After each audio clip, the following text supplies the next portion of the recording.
So in today's video, I'm going to be talking to you about the Interceptor and its abilities and gear, so stay tuned. So as the Anthem VIP and Open Demo drawn to a close this weekend, one of the biggest questions people might be left with is what javelin to choose. And in today's video, I'm going to be talking to you specifically about the Interceptor, breaking down its abilities, its gear, and any other thing you might need to know. So anyways, folks, it's Samson here at Outspoken Gaming, and let's just jump into the topic of today, which is the Interceptor.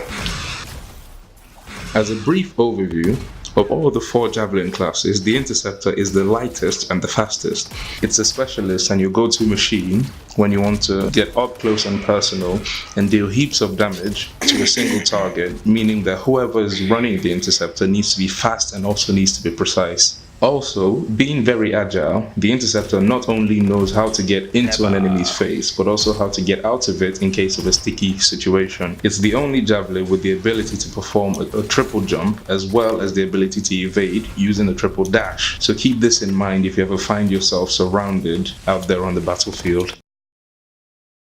Now, moving on to its abilities and its gear, in Anthem, your javelin's abilities are commonly referred to as systems. And for the Interceptor, we have 3 core systems called the Assault, Strike, and Support systems. The Assault systems are abilities that seem to focus more on projectiles.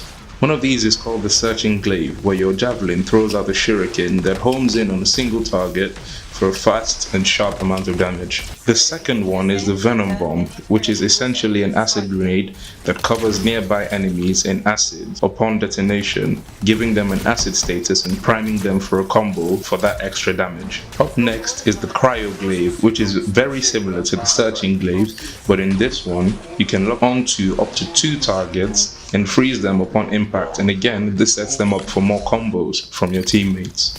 Now, following that, we have the Cluster Mine, which is a projectile that releases a group of mines onto an area that you can target, meaning that an unsuspecting enemy can wander onto it and expect a big surprise pretty much. The final ability on our Assault system roundup is a Spark Dash. Now, this is one of my favorites because the Interceptor charges itself up and dashes at a single or group of enemies, dealing damage as it goes along. Now, as powerful as this ability is, it is quite easy to get wrong, as I often found myself facing the wrong direction once I had activated it, meaning I missed all my targets. Although one could say I'm just really bad at the game, this can sometimes leave you open for enemies to deal damage to you, so be careful out there. Right, so moving on to the strike systems. First up in the strike systems is the Detonating Strike, and here your Interceptor uses a melee strike which charges up an enemy with electricity, and if that enemy dies, they then explode, and then this deals bonus damage to other enemies around them. Second, we have the Plasma Star, which is a very effective long-range attack that tosses a plasma-empowered shuriken to a single enemy. And yep, that's it for that one. Our third and probably the coolest looking strike system, in my opinion, is the Wraith Strike, where your Interceptor sends out a projection or hologram of itself that attacks a single or multiple enemies. I found this ability really useful when evading attacks, but still wanting to deal damage to nearby enemies, as you can activate it as you're dodging and then fire it at an enemy. So following that, we have the Tempest Strike, which is a simple melee strike that deals high physical damage and knocks back enemies that are hit by it. And finally, we have the Venom Spray, which releases an arc of corrosive acid that deals damage but also primes enemies with the acid status, setting them up for combos from your other teammates. And right, so that does it for the strike systems, and we're moving on to the support systems.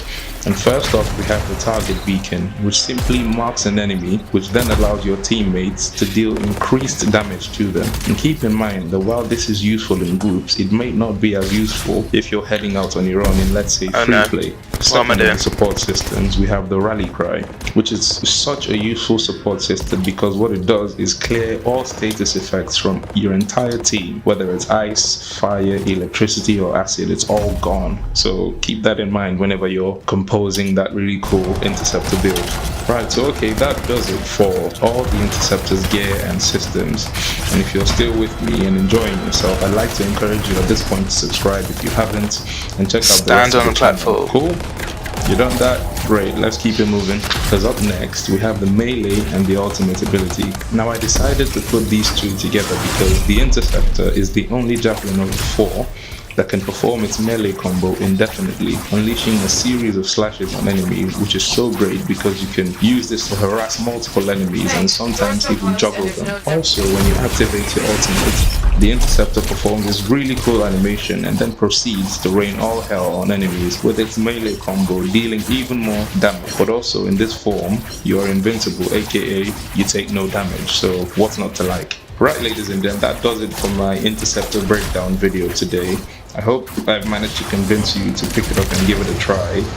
If you're new here and have somehow managed to make it to the end of the video, please subscribe as it helps the channel out a lot. Leave a like, share this video and all that good stuff. As always, it's been me, Samson, here at Outspoken Gaming, and I will see you all next time. Bye!